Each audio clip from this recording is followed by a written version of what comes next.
और urinary system, अपर में हमारे पास जो है वो किडनी और यूरेटर्स आते हैं, लोअर में हमारे पास ब्लैडर और यूरेथ्रा आ जाते हैं।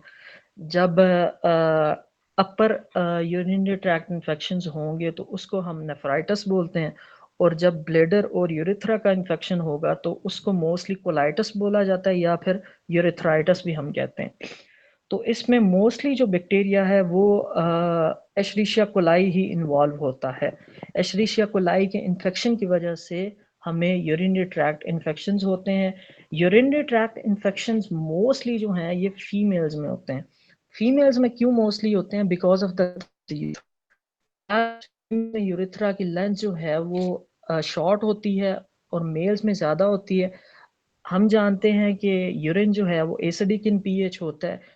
एज मेल का जो यूरेथ्रा है उसकी लेंथ ज़्यादा है, तो वो यूरेथ्रल ऑरिफिस से कोई भी इन्फेक्शियस ऑर्गेनिज्म एंटर जब होता है तो वो ब्लेडर तक पहुंचने तक वो बार बार यूरिनेशन की वजह से वो वहां पर ख़त्म हो जाता है अक्सर।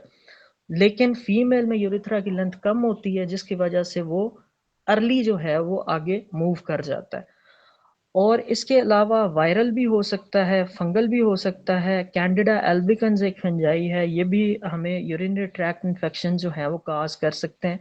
उसके अलावा स्कूबा डाइवर्स जो होते हैं उनको भी यूरिनरी ट्रैक्ट इन्फेक्शन होते हैं, क्योंकि वो अपने साथ जो है वो एक यूरिनरी कैथेटर लगा कर जाते हैं, क्योंकि अब वो समंदर में तो यूरिनेशन नहीं उनके लिए पॉसिबल हो पाती है।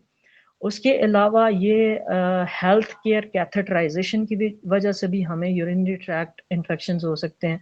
लाइक अगर हमारे पास एक हॉस्पिटल में बाउंड पेशेंट है, बेड बाउंड पेशेंट है, तो वो कर सकता है, तो उसको हम जब यूरिनरी कैथेटर पास करते हैं उसको जो है वो फॉलिस पास करते हैं, तो उस वजह से फिर अगर वो स्टेराइल नहीं है सही से तो तब भी उसको यूरिन के चांसेस यूरिनरी ट्रैक्ट इन्फेक्शंस के चांसेस हो सकते हैं।